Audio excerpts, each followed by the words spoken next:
Pemirsa, apa kabar? Saya Jonathan membawakan warta berita PTS tanggal 22 Maret. Gempa berkekuatan 5,3 SR terjadi di Hualien sekitar pukul 6 lewat kemarin malam dengan intensitas maksimal level 4 di Hualien, Nantou, Taichung, dan Yilan. Badan Cuaca Pusat menyatakan tidak menutup peluang emisi energi dalam 3 hari ke depan dengan potensi gempa susulan bermagnitudo 4,5 hingga 5 SR. Gempa berkekuatan 5,3 SR terjadi di desa Siulin, Hualien tanggal 21 pukul 6.49 malam. Guncangan dapat dirasakan di seluruh Taiwan, diantaranya intensitas maksimal di Hualien, Nantou, Taichung, dan Yilan mencapai level 4. Menurut laporan CWA, epicentrum gempa berada di jarak 13,2 km barat laut dari Pemkab Hualien, tepatnya di desa Siulin, Kabupaten Hualien di kedalaman 20,2 km. Merupakan gempa yang sangat dangkal. CWA juga menunjukkan bahwa ini merupakan kawasan rawan gempa. Diperkirakan akan terjadi gempa susulan berkekuatan 4,5 hingga 5 dalam 3 hari ke depan. Ada banyak suplemen nutrisi atau makanan yang mengklaim manjur dalam menurunkan berat badan. Namun pihak kepolisian Kaohsiung menemukan bahwa satu batch kopi kemasan dari Malaysia terdeteksi mengandung narkoba level 4 sibutramin yang memiliki efek samping parah hingga menyebabkan kematian mendadak. Setelah ditelusuri, ditemukan bahwa seorang pria membeli produk ini dari Malaysia dan menjualnya di Facebook. Ia akhirnya diseret ke pengadilan. Berbagai pengalaman terkait penggunaan produk kerap dijadikan sebagai iklan penjualan barang. Contohnya, kopi sachet ini diklaim mampu menurunkan berat badan. Namun polisi menemukan kopi yang diduga dibeli dari Malaysia oleh tersangka Chang ini mengandung narkoba level 4 sibutramin. Pemerintah telah memasukkan sibutramin ke dalam daftar narkoba level 4 sejak tahun 2021. Meskipun dapat menekan nafsu makan, obat ini memiliki efek samping yang menyebabkan jantung berdebar atau bahkan kematian mendadak. Tersangka telah dibawa ke Kejaksaan Negeri atas pelanggaran UU Pencegahan Bahaya Narkotika. Seorang wanita lansia berusia 70 tahun nyaris tertipu oleh iklan penurunan berat badan yang dianjurkan dokter terkenal. Sebelum mentransfer uang, ia menemukan sindikat penipuan mengatasnamakan dokter terkenal untuk menipu pembeli yang ingin menurunkan berat badan. Pakar nutrisi mengingatkan prinsip penurunan berat badan adalah makan lebih sedikit dan lebih banyak bergerak. Jika mengandalkan suplemen nutrisi atau obat-obatan yang tidak jelas, meskipun terkesan efektif, tetapi dapat menimbulkan efek samping yang membahayakan kesehatan. Warga diimbau untuk waspada. Mempertimbangkan kenaikan harga listrik yang dapat memicu tekanan inflasi, rapat tingkat pengawas Bank Sentral Taiwan tak diduga mengumumkan kenaikan suku bunga sebesar 0,5 poin.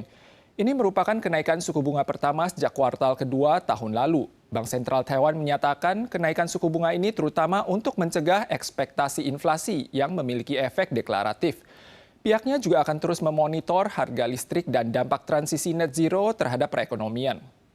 Setelah mempertimbangkan bahwa kenaikan harga listrik akan memicu tekanan inflasi, Bank Sentral Taiwan mengumumkan akan menaikkan suku bunga setengah digit dengan kenaikan tingkat diskonto hingga 2% per 22 Maret, yang merupakan kenaikan suku bunga pertama sejak kuartal kedua tahun lalu. Di saat yang sama, CBC merevisi IHK Taiwan menjadi 2,16% tahun ini, yang masih melampaui garis peringatan inflasi sebesar 2%. Penyesuaian suku bunga ini dilakukan secara bertahap dan mencerminkan mekanisme penawaran dan permintaan untuk menekan inflasi. Namun, Kepala CBC juga menilai bahwa inflasi akan memiliki dampak jangka menengah dan panjang. Jika bisa turun di bawah 2% pada kuartal keempat, negara-negara lain juga akan menyesuaikan tingkat inflasi dan jika harga minyak berada di posisi saat ini, inflasi sektor industri jasa juga akan turun. Sebuah perusahaan teknologi kualitas udara Swiss merilis laporan kualitas udara global. Kualitas udara di beberapa kota di Indonesia, Vietnam, dan Thailand telah melampaui standar yang ditentukan oleh WHO sebanyak 10 kali lipat. Sementara itu, Taiwan berada di peringkat ke-45 dalam tingkat keparahan polusi udara. Daerah dengan polusi udara terburuk di Taiwan adalah Changhua, Tainan, dan Tongkang di Pingtung.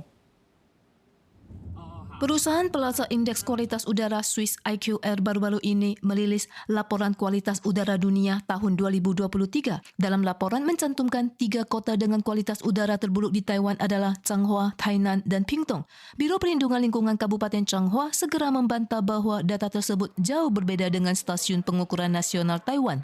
彰化县从107年的时候 PM2.5 是21.3，到去年底已经降到16.4微克。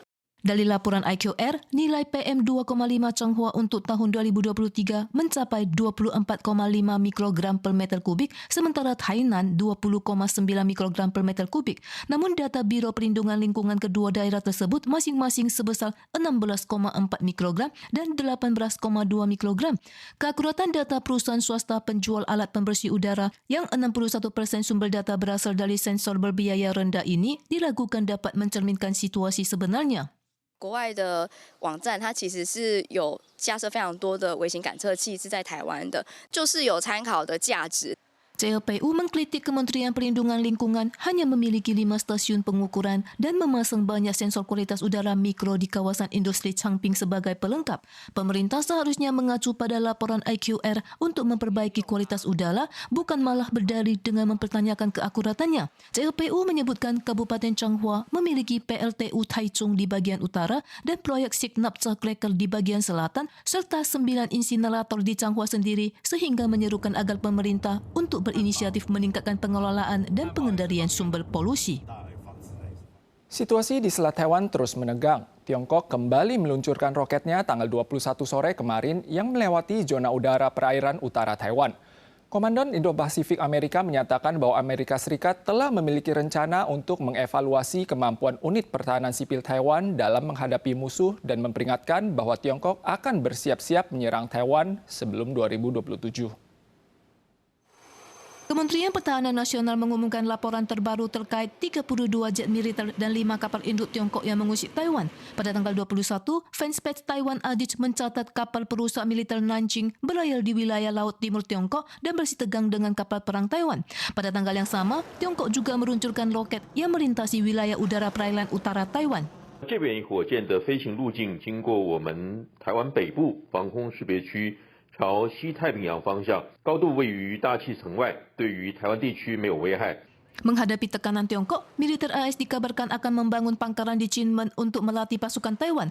Meskipun Komandan Indo-Pasifik AS membantah kabar tersebut, mereka juga menegaskan Departemen Pertahanan AS berencana untuk menilai kemampuan pertahanan Taiwan dalam melawan musuh. And we continue to execute our responsibilities under the Taiwan Relations Act to ensure we support their ability to defend themselves. AS juga memperingatkan sejak tahun 2020, TPR Tiongkok telah menambah lebih dari 400 jet tempur dan 20 kapal induk, menggendakan persediaan rudal balistik dan rudal pengintai, serta terus melakukan lockdown maritim dan udara untuk mengepung Taiwan. Semua tanda-tanda ini menunjukkan mereka bersiap untuk menginvasi Taiwan sebelum 2027. Pemirsa sekalian, sekian Warta Berita dari PTS. Kita soal lagi di lain kesempatan. Sampai jumpa.